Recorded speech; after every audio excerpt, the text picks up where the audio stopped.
Hello everybody, Jumboplaysgames here. It is currently 6:57 a.m. Eastern Time, and I am recording a requested video by Owen-I6U. He is an absolute G, and he's watched a ton of my videos, so I thought I would make one specifically for him. Now, you can tell by the title of the video what this is going to be about, but if you don't know, let me refresh you. This video is all about the ME-163 Comet in War Thunder. Not its real-life historical accuracy, but what it is in the game. Now, kicking things off immediately, we've got a few upsides and downsides that I'm going to list.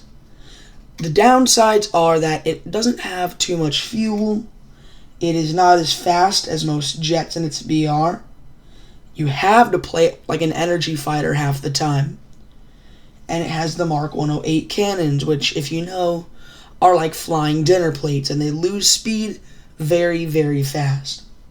Now, some pros are amazing dogfight capabilities, enemies can't do much when you have altitude, and good acceleration. Now, these things are good and bad in their own right. For example, good acceleration doesn't mean you have good speed. Having good acceleration may mean you don't have a lot of fuel, or you're very light and very vulnerable to getting shot down. Amazing dogfight capabilities means that maybe your guns aren't as good, but we'll get into that later. Now, the whole fuel thing can be completely avoided if you do one simple thing. Just throttle down to maybe 50 or 30%, and that'll nearly maybe 7x your fuel capacity. It's actually insane. I've tried it before on a friend's account because I do not personally own the ME-163, but it is a very good aircraft if you do that tip. Now, the thing is, you want to play this thing like an energy fighter. You want to sit high at altitudes and use the rocket engine to keep a very high speed and just get into dogfights at those altitudes too, because you're going to pretty much be able to get on the 6 of anything that flies towards you. Meteor, Vantor, F-80, MiG, anything, just dogfight it. And lower altitude fighters, if they're sitting a kilometer beneath you, just boom and zoom them. It is literally, I would say it's probably one of the most overpowered tactics in the entire game if you know how to use it. Now, its good acceleration is really only for higher altitudes.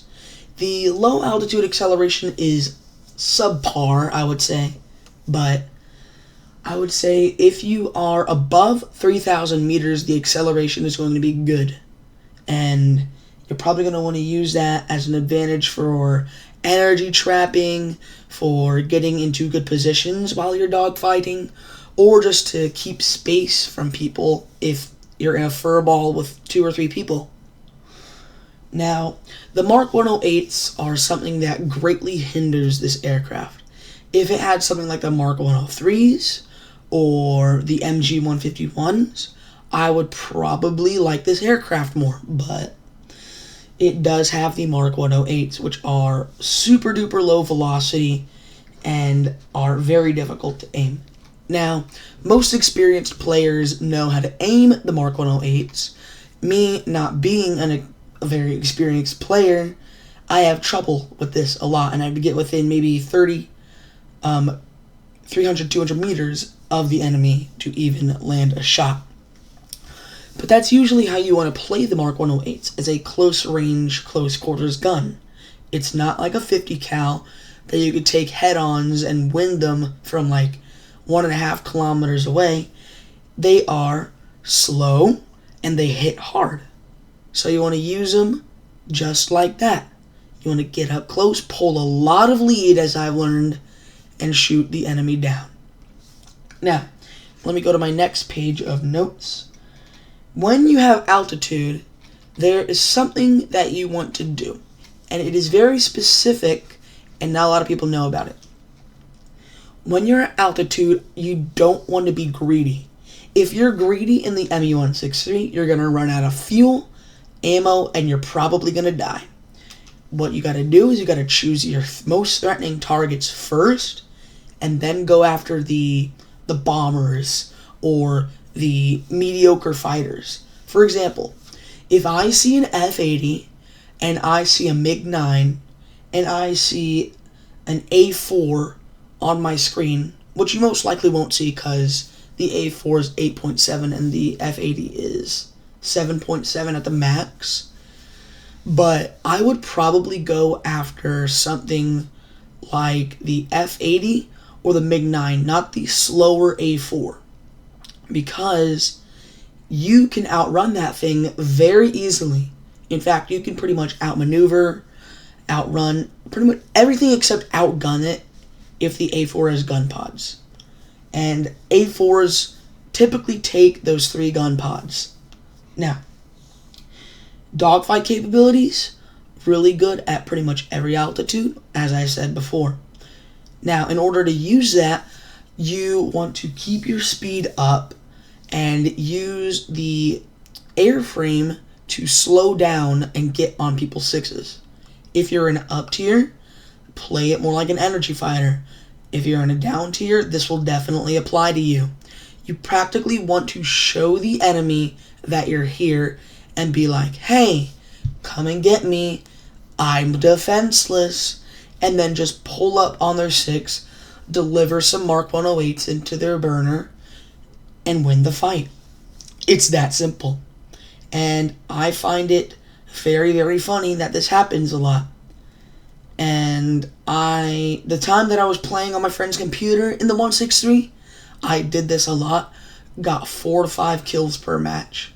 And I would consider myself a mediocre player at best.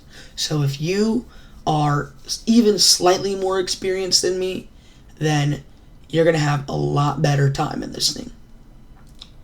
Now, I'm going to put this as sort of a conclusion before the main one, is that this thing can be fast, but it can also fly slowly. It has guns that shoot slow but hit hard. So you want to use this thing as sort of a hybrid fighter.